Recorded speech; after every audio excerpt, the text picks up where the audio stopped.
अगर आपने उन वीडियोस को नहीं देखा तो हिस्ट्री की प्लेलिस्ट में जाकर जरूर देख लें। तो आज की इस वीडियो में हम एनटीपीसी सीबीटी 1 में जो प्राचीन भारत से प्रश्न पूछे गए थे उन्हें कवर किया है। तो चाहे आप किसी भी एग्जाम की तैयारी कर रहे हो, ये प्रश्न आपके लिए भी इंपॉर्टेंट हैं। इससे आपको आपकी तैयारी के बारे में भी पता चल जाएगा और जो प्राचीन भारत से इंपॉर्टेंट प्रश्न है वो भी आपको पता चल जाएंगे। तो देखते हैं आपके कितने प्रश्न सही होते हैं। इनमें से कौन सा पाषाण युग स्टोन एज पीरियड के 3 प्रमुख कालों के अंतर्गत नहीं आता?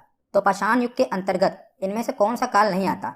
तो इसका सही जवाब क्या है? ऑप्शन सी, ताम्र पाषाण काल इसके अंतर्गत नहीं आता। तो पाषाण युग के अंतर्गत पूरा पाषाण काल आता है, नव पाषाण काल आता है और मध्य पाषाण काल आता है। तो मैंने हिस्ट्री की पहली ही वीडियो में आपको ये पढ़ाया था। एक बार हम दोबारा रिवीजन भी कर लेते हैं जो मैंने आपको बताया था। तो मैंने आपको बताया था, वैसे तो ये काफ़ी कॉम्प्लिकेटेड है, पर मैंने आपको डायग्राम की सहायता से बहुत ही अच्छे तरीके से समझाया था कि जो इतिहास है इसे 3 भागों में बांटा गया है।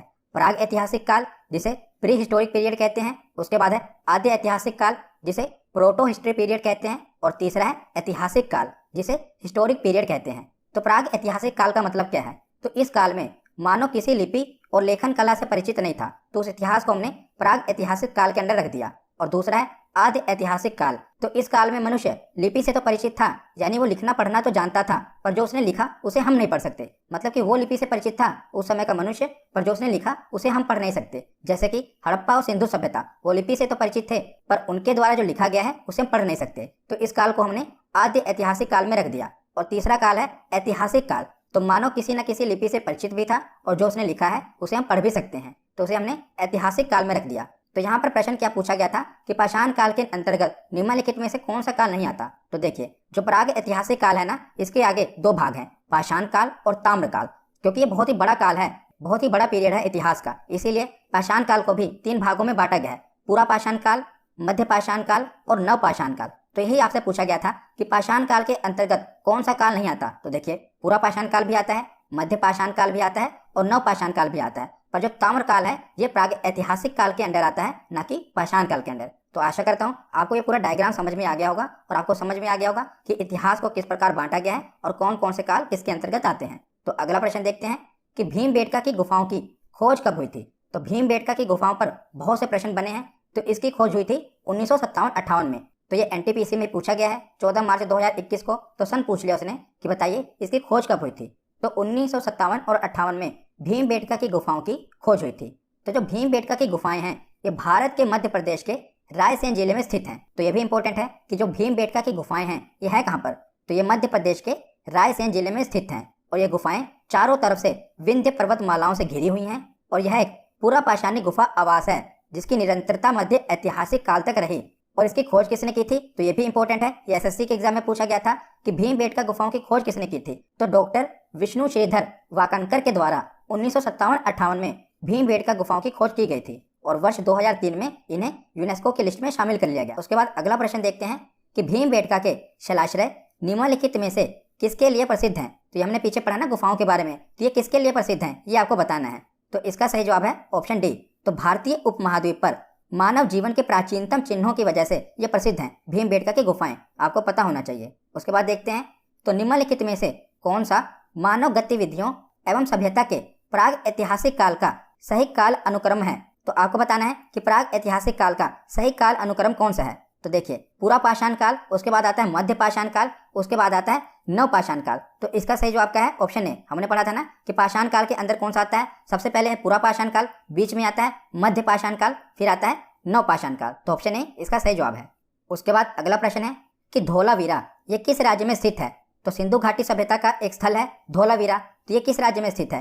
तो ये गुजरात में स्थित है। ऑप्शन ए इसका सही जवाब है। तो सिंधु घाटी सभ्यता के विस्तार से भी काफी प्रश्न बनते हैं, वो हम देख लेते हैं, एक बार रिवीजन कर लेते हैं। तो जो सिंधु घाटी सभ्यता है ये पूछ लिया जाता है कि सिंधु घाटी सभ्यता की सबसे उत्तरी सीमा कौन सी है, सबसे दक्षिणी सीमा कौन सी है, तो वो हम देख लेते हैं। तो पूरी की पूरी जो सिंधु घाटी सभ्यता है उसमें देखें तो सबसे उत्तरी सीमा है मांडा जो कि जम्मू में है और सबसे दक्षिणी सीमा है दैमाबाद, दा से दक्षिण, दा से दैमाबाद, तो ये महाराष्ट्र में है। दक्षिणी सीमा इसकी महाराष्ट्र तक फैली हुई है, पूरा इसका विस्तार देखने को मिला है। उत्तरी सीमा मांडा तक जो कि जम्मू में है और पूर्वी सीमा उत्तर प्रदेश के आलमगीरपुर तक।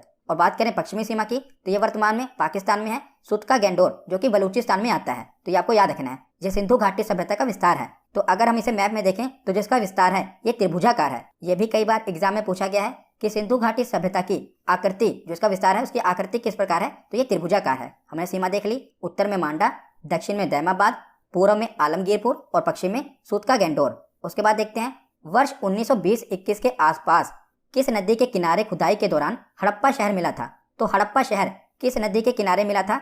तो इसका सही जवाब क्या है? तो इसका सही जवाब है ऑप्शन डी, रावी नदी के किनारे हड़प्पा शहर मिला था। तो हड़प्पा शहर के बारे में पढ़ लेते हैं। तो इसकी खुदाई 1921 में हुई थी। तो हड़प्पा शहर 1921 में मिला था। तो इसकी खुदाई दयाराम साहनी ने 1921 में की थी और ये रावी नदी के तट पर, जो कि वर्तमान में पाकिस्तान में स्थित है, वहां पर हड़प्पा शहर की खोज हुई थी। तो यहाँ पर निम्नलिखित वस्तुएं मिली हैं। तो हड़प्पा शहर से जो वस्तुएं मिली हैं वो आपसे एग्जाम में पूछी जाती हैं। तो देखिए, यहाँ पर श्रमिक आवास मिला था, अन्नागार मिला था, लकड़ी का ताबूत मिला था और RH-37 कब्रिस्तान मिला था। तो RH-37 कब्रिस्तान और लकड़ी का ताबूत ये इंपॉर्टेंट है। ये कहाँ से मिला था?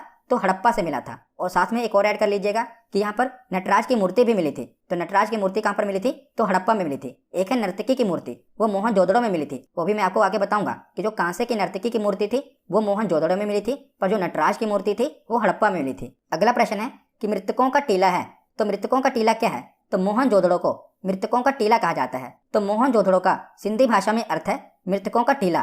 तो जो मोहनजोदड़ो है ये दुनिया का सबसे पुराना, नियोजित और उत्कृष्ट शहर माना जाता है। यह सिंधु घाटी सभ्यता का सबसे परिपक्व शहर है, जो कि सिंधु नदी के दाएं किनारे लरकाना जिले में स्थित है। और इसकी खोज किसने की थी? तो इसकी खोज राखल दास बनर्जी ने 1922 में की थी। 1921 में हड़प्पा शहर की खोज हुई थी और उसे अगले वर्ष 1922 में मोहनजोदड़ो की खोज हुई थी। याद रखिएगा। तो मृतकों का टीला किसे कहा गया है? तो मोहनजोदड़ो को मृतकों का टीला कहा गया है। अगला प्रश्न है कि मोहनजोदड़ो शब्द का अर्थ क्या है? तो देखिए, दोबारा रिपीट हुआ था।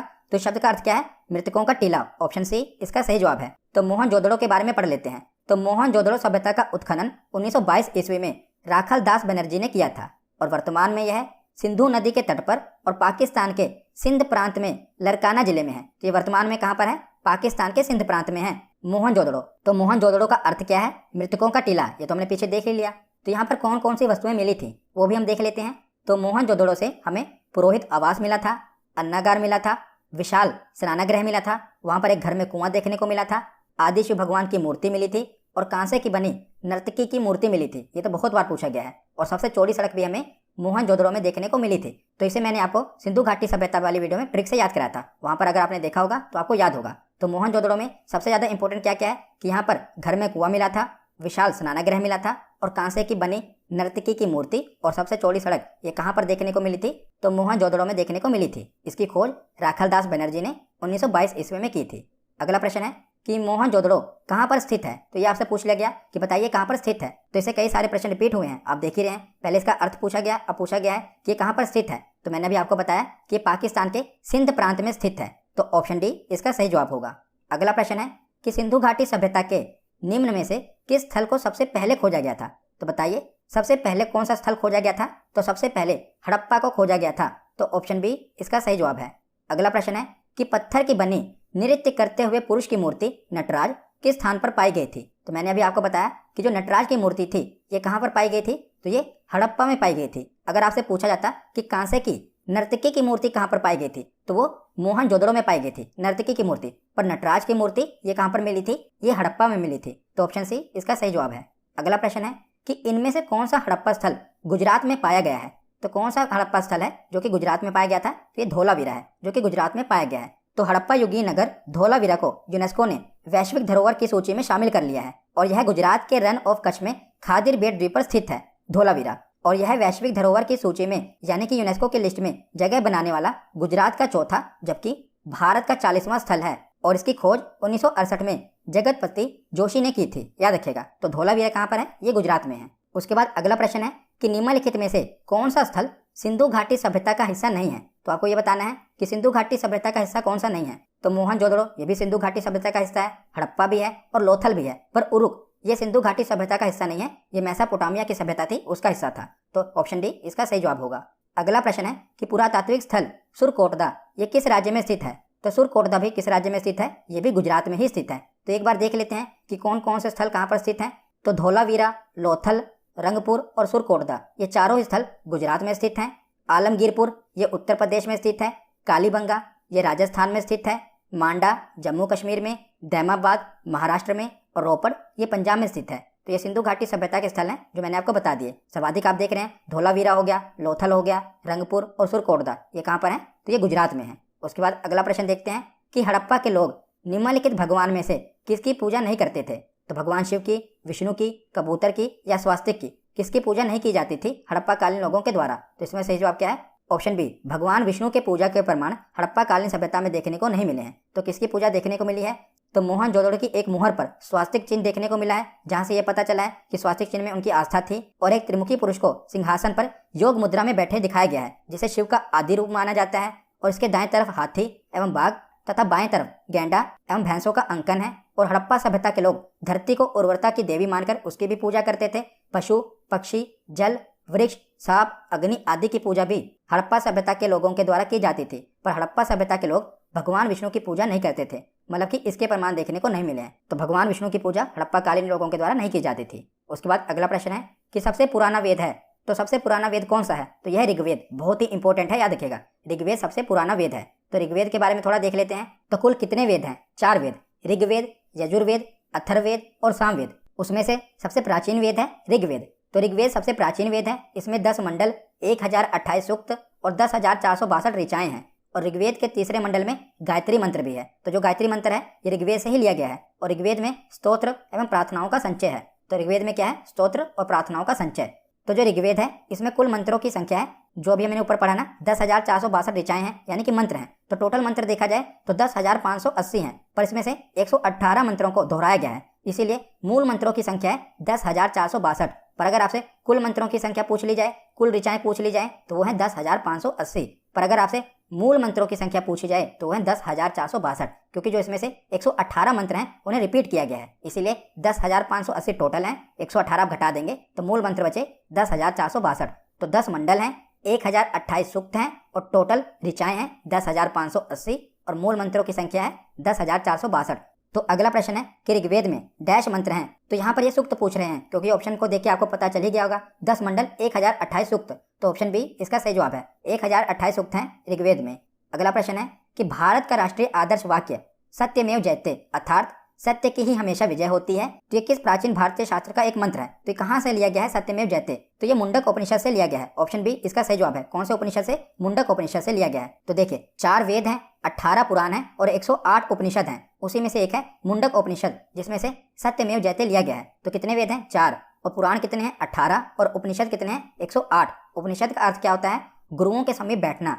और सत्यमेव जयते मुंडक उपनिषद से लिया गया है। इसी के साथ ये भी याद रख लीजिएगा कि जो वेदांग हैं इनकी संख्या 6 है। वेदों की संख्या है 4, पर उन्हीं को समझने के लिए वेदांग की रचना की गई है, जिनकी संख्या है 6। तो वेद 4 हैं, वेदांग 6 हैं, पुराण 18 हैं, उपनिषद 108 हैं और जो ये सत्यमेव जयते लिया गया है ये मुंडक उपनिषद से लिया गया है। उसके बाद अगला प्रश्न है कि निम्न में से किस वेद में संगीत से संबंधित ज्ञान संग्रहित है? तो जो 4 वेद है ना, उसमें से संगीत के बारे में किसमें बताया गया है? तो इसका सही जवाब है ऑप्शन सी सामवेद। तो इसकी ट्रिक मैंने आपको वैदिक सभ्यता वाली वीडियो में भी बताया था कि इसे याद कैसे करना है। तो संगीत में सा है और सामवेद में भी सा है। तो संगीत के बारे में वर्णन किसमें है? सामवेद में। 4 वेद है ना, ऋग्वेद, अथर्ववेद, यजुर्वेद और सामवेद। तो सा से आपको रिलेट करना है। संगीत में भी सा है और सामवेद में भी सा है। तो संगीत के बारे में किसमें बताया गया है? सामवेद में बताया गया है। तो एक बार जो बाकी के वेद हैं उन्हें भी देख लेते हैं। तो ऋग्वेद के बारे में हमने पढ़ लिया था। तो यजुर्वेद देखते हैं। तो यजुर्वेद में यज्ञों के नियमों और विधि विधानों का संकलन मिलता है। इसमें बलिदान की विधि का वर्णन है। तो यजु का मतलब ये होता है बलिदान। जो यजु है ना, इसका मतलब क्या होता है? बलिदान। तो यजुर्वेद में यज्ञों के नियम और विधि विधान का वर्णन है। तो इसकी शुरुआत या से हो रही है और यज्ञ की शुरुआत भी या से हो रही है। तो यज्ञों के नियम और विधि विधान के संबंधित किसमें बताया गया है? यजुर्वेद में बताया गया है। उसके बाद है सामवेद। तो साम का शाब्दिक अर्थ होता है गान, यानी कि गीत, और इसे भारतीय संगीत का जनक कहा गया है। और इसमें संगीत में स्त्रोतों का वर्णन है। तो मैंने आपको रिलेट कराया था सा को संगीत से। उसके बाद है अथर्ववेद। तो अथर्ववेद अथर्वा ऋषि द्वारा रचित है और इसमें कुल 731 मंत्र हैं और लगभग 6000 पद्य हैं। और अथर्ववेद का संबंध है चिकित्सा, तंत्र मंत्र और वशीकरण से। इसका संबंध है अथर्ववेद का। तो जो जादू, टोने टोटके, वशीकरण है ये अथर्ववेद में बताए गए हैं और चिकित्सा के बारे में भी अथर्ववेद में बताया गया है। तो ये बाकी के तीनों वेद हैं और ऋग्वेद के बारे में हमने पीछे देख लिया था। उसके बाद अगला प्रश्न है कि जैन मठ संस्थानों को क्या कहा जाता है? तो जैन मठ संस्थानों को बसादिस कहा जाता है। तो जैन मठ संस्थानों को क्या कहा जाता है? बसादी या बसादिस कहा जाता है। तो जैन धर्म के प्रथम तीर्थंकर कौन थे? ऋषभदेव। और 24वें तीर्थंकर थे महावीर स्वामी। और महावीर स्वामी के अनुयायियों को ही मूलतः निग्रंथ कहा जाता है। तो 24 तीर्थंकर हुए थे, पहले थे ऋषभदेव और 24वें थे महावीर स्वामी। उसके बाद अगला प्रश्न है कि हीनयान और महायान ये किस धर्म के पंथ हैं? तो हीनयान और महायान इसके बारे में मैंने आपको बौद्ध धर्म वाली वीडियो में बताया था। तो ये बौद्ध धर्म से संबंधित हैं। ऑप्शन सी इसका सही जवाब है। तो हीनयान और महायान में अंतर क्या है वो मैं आपको दोबारा बता देता हूँ। तो चौथी बौद्ध संगीति के बाद 4 बौद्ध संगीतियाँ हुई थी बौद्ध धर्म में। तो चौथी बौद्ध संगीति के बाद जो बौद्ध धर्म था ये 2 भागों में बट गया था, हीनयान और महायान। इनके बारे में अंतर आपको स्पष्ट होना चाहिए कि हीनयान किसे कहा जाता है और महायान किसे कहा जाता है। तो जो हीनयान है ये बौद्ध धर्म का प्राचीन रूप है। आपने देखा ना कि जो बौद्ध धर्म था ये 2 भागों में बट गया, हीनयान और महायान। तो जो बौद्ध धर्म का प्राचीन रूप है जैसे बौद्ध धर्म में बताया गया है वो है हीनयान में, और जो महायान है इसका मॉडर्न रूप है, ये नवीन रूप है बौद्ध धर्म का।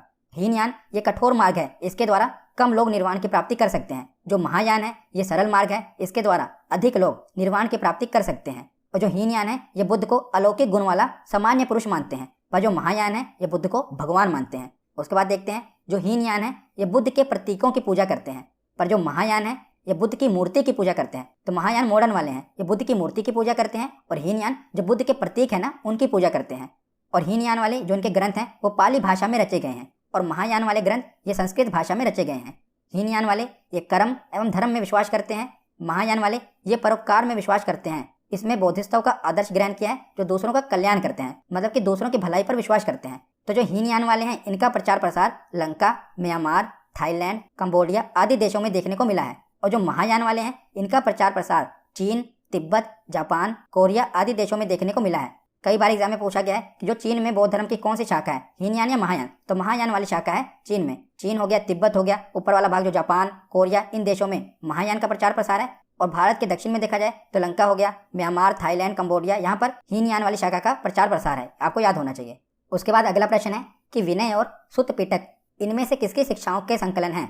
तो इसमें से किसकी शिक्षाओं के संकलन है, तो ये गौतम बुद्ध, महात्मा बुद्ध की शिक्षाओं के संकलन है सुत्त पिटक और विनय पिटक में। तो देखिए 3 पिटक हैं जिन्हें त्रिपिटक कहा जाता है, तो इन्हें बौद्ध धर्म में सबसे ज्यादा महत्वपूर्ण माना जाता है। एक है विनय पिटक, इसमें संघ संबंधी नियम तथा आचार की शिक्षाएं हैं, मतलब कि जो बौद्ध भिक्षु हैं उनके आचार और अनुशासन के बारे में वर्णन किसमें है, विनय पिटक में है। दूसरा है सुत्त पिटक, इसमें जो धार्मिक सिद्धांत दिए गए थे महात्मा बुद्ध के द्वारा उनका संकलन है। और तीसरा है अभिधम्म पिटक, जिसमें दार्शनिक सिद्धांत दिए गए थे। धार्मिक सिद्धांत सुत्त पिटक में है, दार्शनिक सिद्धांत अभिधम्म पिटक में है। और विनय पिटक में क्या है कि जो बौद्ध भिक्षु हैं उनका आचरण कैसा होना चाहिए, उनके नियम और अनुशासन के बारे में विनय पिटक में बताया गया है। तो ये प्रश्न कई बार पूछे गए हैं कि विनय पिटक में क्या है, सुत्त पिटक में क्या है और अभिधम्म पिटक में क्या है। अभी आगे आप देखेंगे। तो अगला प्रश्न है कि उस बौद्ध ग्रंथ का नाम बताइए जिनमें भिक्षुओं के लिए नियमों का उल्लेख है। तो मैंने भी आपको बताया था ना, तो वो कौन सा पिटक है, विनय पिटक। विनय पिटक में भिक्षुओं के लिए नियमों और उनके अनुशासन का उल्लेख है। तो ऑप्शन बी इसका सही जवाब है। अगला प्रश्न है कि स्तूप क्यों बनाए गए थे। तो बौद्ध धर्मों में आप देखते हैं ना स्तूप बनाए जाते हैं, तो वो क्यों बनाए गए थे। तो इसका सही जवाब है ऑप्शन ए, पवित्र स्मृति चिन्ह रखने के लिए स्तूप बनाए गए थे बौद्ध धर्मों में। तो आगे हम देखते हैं। तो स्तूप निर्माण की परंपरा बहुत पुरानी है। वैदिक काल में ही शव समाधियों को मिट्टी के धुओं या टीलों के रूप में बनाया जाता था, और इन्हीं शव समाधियों को स्तूपों का आदि प्रारूप माना जाता है। पहले इसका उद्देश्य मात्र अस्थि संचय था, पर बाद में इसका विकास पवित्र स्मृति चिन्ह के रूप में हुआ। और स्तूप निर्माण की परंपरा का वास्तविक इतिहास बौद्ध और जैन धर्मों के साथ शुरू होता है। जैसे कि आप देख रहे हैं यह सांची का स्तूप, जिसे किसके द्वारा बनवाया गया था, सम्राट अशोक के द्वारा बनाया गया था। तो स्तूप क्यों बनाए जाते हैं, तो पवित्र स्मृति चिन्ह रखने के लिए स्तूप बनाए जाते हैं। अगला प्रश्न देखते हैं कि 326 ईसा पूर्व में भारत पर आक्रमण करने के लिए सिकंदर ने सबसे पहले निम्नलिखित में से किस नदी को पार किया था। तो भारत पर आक्रमण करने के लिए सिकंदर ने सबसे पहले किस नदी को पार किया था। तो इसका सही जवाब है ऑप्शन ए, सिंधु नदी को सबसे पहले सिकंदर ने पार किया था।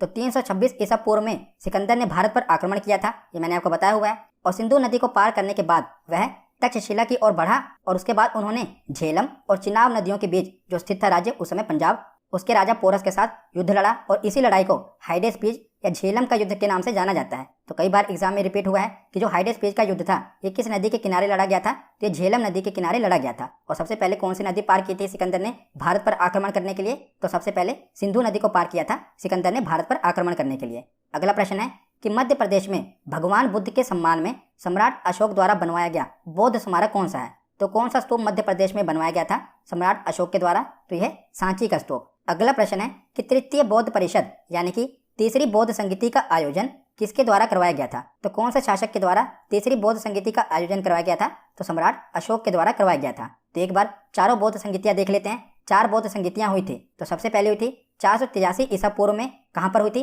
राजगीर में हुई थी। किस राजा ने करवाई थी, अजातशत्रु ने करवाई थी। और पुरोहित कौन थे, तो महाकश्यप पुरोहित थे। दूसरी बौद्ध संगीति हुई थी 100 साल बाद 383 ईसा पूर्व में, और ये कहाँ पर हुई थी, वैशाली में हुई थी। उस समय राजा कौन थे, कालाशोक, और पुरोहित कौन थे, तो सभाकर्मी पुरोहित थे। तीसरी बौद्ध संगीति हुई थी 255 ईसा पूर्व ये कहाँ पर हुई थी? पाटलिपुत्र, वर्तमान के पटना में। और कौन से राजा थे? अभी हमने पीछे देखा ना, यही प्रश्न पूछा गया था। तो उस समय राजा थे अशोक। और उस समय पुरोहित कौन थे? तो मोगली पुत्तिस उस समय पुरोहित थे। और चौथी और आखिरी बौद्ध संगीति कब हुई थी? तो प्रथम ईस्वी में हुई थी। कहाँ पर हुई थी? कुंडलवन, जो कि वर्तमान में कश्मीर है। और राजा कौन थे? कनिष्क। और पुरोहित कौन थे? तो वसुमित्र इसके अध्यक्ष थे और अश्वघोष इसके उपाध्यक्ष थे। तो ये 4 बौद्ध संगीतियां हुई थी। और बार बार एग्जाम में ऐसे प्रश्न बने हैं कि बताइए पहली बौद्ध संगीति के समय कौन राजा थे, चौथी बौद्ध संगीति के समय कौन से राजा थे। तो ये आपको याद होना चाहिए कि राजा कौन थे, कहाँ पर हुई थी और उसके पुरोहित कौन थे। उसके बाद अगला प्रश्न देखते हैं। ऐतिहासिक ग्रांड ट्रंक रोड, जिसे जीटी रोड कहा जाता है, इसका निर्माण कई शासकों ने करवाया था, पर मौर्य वंश के शासनकाल के दौरान इसे क्या कहा जाता था? तो मौर्य वंश के शासन के दौरान जीटी रोड को उत्तरापथ कहा जाता था। ऑप्शन ए इसका सही जवाब है, उत्तरापथ कहा जाता था जीटी रोड को। अगला प्रश्न है कि चंद्रगुप्त मौर्य के गुरु कौन थे? तो चंद्रगुप्त मौर्य के गुरु थे चाणक्य, पर यहाँ पर ऑप्शन में चाणक्य नहीं दिया गया। तो चाणक्य का ही अन्य नाम था विष्णुगुप्त। ये मैंने आपको बताया हुआ चंद्रगुप्त मौर्य वाली वीडियो में, वहां पर मैंने आपको बताया था कि चाणक्य को ही विष्णुगुप्त कहा जाता है। तो चंद्रगुप्त मौर्य के गुरु कौन थे? विष्णुगुप्त। ऑप्शन बी इसका सही जवाब है। अगला प्रश्न है कि निम्नलिखित में से कौन सी पुस्तक मेगास्थनीज ने लिखी है? तो मेगास्थनीज के द्वारा लिखी गई पुस्तक कौन सी है? इसका सही जवाब है इंडिका। जो भी प्राचीन पुस्तकें हैं ये रेलवे में बहुत पूछी गई हैं, तो एक बार देख लेते हैं। तो ये देखिए, ये 7 पुस्तकें कालिदास के द्वारा लिखी गई हैं। अभिज्ञान शकुंतलम, विक्रमोर्वशीयम, मालविका अग्निमित्रम, रघुवंश, कुमार संभव, मेघदूतम और ऋतु संहार। ये किसके द्वारा लिखी गई है? कालिदास के द्वारा। उसके बाद विशाख दत्त के द्वारा लिखी गई पुस्तकें हैं मुद्रा राक्षस और देवी चंद्रगुप्तम, जिसमें से मुद्रा राक्षस तो हर बार एग्जाम में रिपीट होती ही है। उसके बाद है मृक्षकटिकम, ये शूद्रक की रचना है। अमर कोश, ये अमर सिंह की रचना है। नाट्य शास्त्र, ये भरत मुनि की रचना है। कामसूत्र, ये वास्यायन की रचना है। पंचतंत्र, ये विष्णु शर्मा की रचना है। और नीतिसार, ये कामंदक की रचना है। तो ये जो भी प्राचीन पुस्तकें हैं एग्जाम में बहुत बार रिपीट हुई हैं, इसीलिए इनको एक बार देख लेना। उसके बाद अगला प्रश्न है कि इनमें से कौन राजा हर्षवर्धन के दरबारी कवि थे? तो हर्षवर्धन के दरबारी कवि कौन थे? तो ये थे बाण भट्ट, ये उनके दरबारी कवि थे। तो बाण भट्ट की रचना कौन सी है? तो बाण भट्ट की रचना भी याद रख लेना, प्रियदर्शिका, रत्नावली और नागानंद, ये बाण भट्ट की रचना है। ये भी एग्जाम में पूछी गई है। अगला प्रश्न है पुलकेशिन प्रथम और पुलकेशिन द्वितीय नामक शासक ये किससे संबंधित हैं? तो ये कौन से वंश से संबंधित हैं? तो दक्षिण भारत के इतिहास में मैंने आपको बताया था पुलकेशिन प्रथम और पुलकेशिन द्वितीय के बारे में, तो ये चालुक्य वंश से संबंधित हैं। ऑप्शन बी इसका सही जवाब होगा। अगला प्रश्न है कि पांड्य वंश की राजधानी थी, तो पांड्य वंश की राजधानी कौन सी थी? तो पांड्य वंश की राजधानी है मदुरै। और मैंने आपको बताया था कि इनका प्रतीक चिन्ह कौन सा था? मछली। मछली इनका प्रतीक चिन्ह था और इनकी राजधानी थी मदुरै। अगला प्रश्न है कि इनमें से किसे भारत का नेपोलियन के नाम से जाना जाता है? तो भारत का नेपोलियन किसे कहा जाता है? समुद्रगुप्त को कहा जाता है। ऑप्शन बी इसका सही जवाब है। अगला प्रश्न है कि विक्रमादित्य किस प्रसिद्ध गुप्त शासक का अन्य नाम है? तो विक्रमादित्य किसका अन्य नाम है? तो ये चंद्रगुप्त द्वितीय का अन्य नाम है। ऑप्शन सी इसका सही जवाब है। चंद्रगुप्त द्वितीय का अन्य नाम क्या है? विक्रमादित्य। और एक चीनी यात्री फाहियान, ये चंद्रगुप्त द्वितीय के ही शासनकाल में आया था। ये भी आप याद रख लेना, कई बार पूछा गया है कि चीनी यात्री फाहियान किसके शासनकाल में आया था? तो ये चंद्रगुप्त द्वितीय के ही शासनकाल में आया था। अगला प्रश्न है कि साहित्यिक कृति रत्नावली ये किसकी रचना है? तो रत्नावली हर्षवर्धन की रचना है। ऑप्शन ए इसका सही जवाब है। हर्षवर्धन की रचना है रत्नावली, प्रियदर्शिका और नागानंद। चाणक्य की रचना है अर्थशास्त्र। शूद्रक की रचना है मृक्षकटिकम। कालिदास की रचनाएं हैं मेघदूतम, कुमार संभवम और ऋतु संहार, ये हमने पीछे देख लिया था। अगला प्रश्न है कि भारत की महान साहित्यिक कृतियां मेघदूत और अभिज्ञान शकुंतलम ये किसकी रचना थी? तो मेघदूत और अभिज्ञान शकुंतलम ये कालिदास की रचना थी। ऑप्शन बी इसका सही जवाब है। अगला प्रश्न है कि प्राचीन संस्कृत ग्रंथ अष्टाध्यायी के लेखक कौन है? तो अष्टाध्यायी के लेखक कौन है? तो यह है पाणिनि। ऑप्शन बी इसका सही जवाब है। उसके बाद अगला प्रश्न है कि इनमें से किसे प्रसिद्ध कोणार्क सूर्य मंदिर की स्थापना का श्रेय दिया जाता है? तो जो कोणार्क का सूर्य मंदिर है इसका निर्माण किसने करवाया था? तो राजा नरसिंहदेव प्रथम ने इसका निर्माण करवाया था। ऑप्शन सी इसका सही जवाब है। तो देखिए कितनी बार ये रिपीट हुआ है, याद रखिएगा। राजा नरसिंहदेव प्रथम ने कोणार्क के सूर्य मंदिर की स्थापना करवाई थी।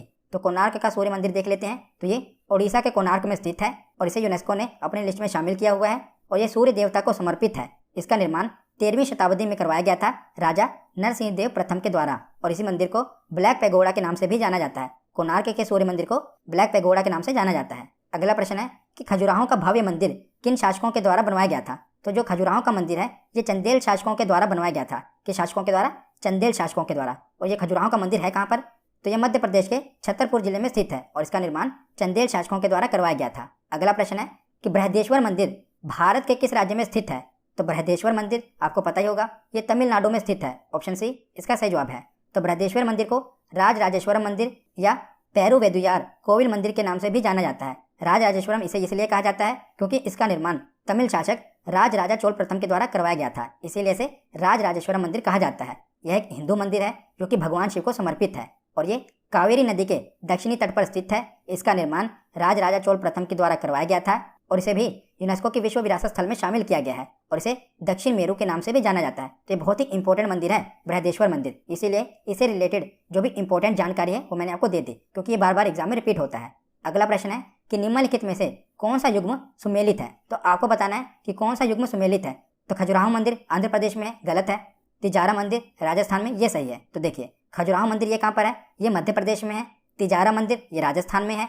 वेंकटेश्वर मंदिर ये कहाँ पर है, आंध्र प्रदेश में। और लिंगराज मंदिर ये उड़ीसा में है। तो जितने भी मंदिर हैं इन पर मैंने वीडियो बनाई हुई है, आप स्टैटिक जीके की प्लेलिस्ट में जाकर जरूर देख लेना। जितने भी इंपॉर्टेंट मंदिर हैं जो कि टीसीएस के द्वारा पूछे गए हैं उन पर मैंने वीडियो बनाई हुई है। तो अगला प्रश्न है कि अजंता की गुफाएं कहाँ पर स्थित हैं। तो अजंता की गुफाएं कहाँ पर हैं, ये भी महाराष्ट्र के औरंगाबाद में है, याद रखिएगा। उसके बाद अगला प्रश्न है कि कागज का आविष्कार किसने किया था। तो कागज का आविष्कार कै लून ने किया था। तो ऐसा माना जाता है कि चीन के कै लून ने 202 ईसा पूर्व में कागज का आविष्कार किया था और इन्होंने इसके लिए बांस व रेशम के टुकड़ों का उपयोग किया था। तो अगर आपसे देश पूछा जाए कि कागज का आविष्कार किस देश ने सबसे पहले किया था तो वो है चीन। अगर आपसे नाम पूछ लिया जाए तो उनका नाम है कै लून।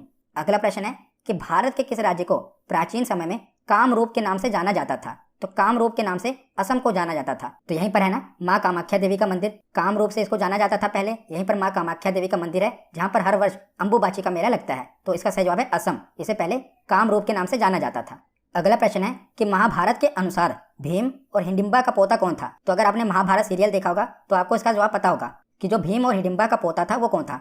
तो जो भीम का बेटा था उसका नाम क्या था, घटोत्कच। तो जो घटोत्कच का बेटा था उसका नाम था बर्बरीक। ऑप्शन ए इसका सही जवाब है। तो देखिए तो भीम का बेटा था घटोत्कच और घटोत्कच का बेटा था बर्बरीक। तो आज का आखिरी प्रश्न है कि पद्मनाभ स्वामी मंदिर ये किस शहर में स्थित है। तो ये केरल के तिरुवनंतपुरम में। यह मंदिर केरल की संस्कृति एवं साहित्य का अनूठा संगम है। तो पद्मनाभ स्वामी मंदिर कहाँ पर है, तो ये केरल के तिरुवनंतपुरम में है। तो आज की ये वीडियो यहीं पर खत्म होती है। कैसी लगी ये वीडियो कमेंट सेक्शन में जरूर बताना। धन्यवाद।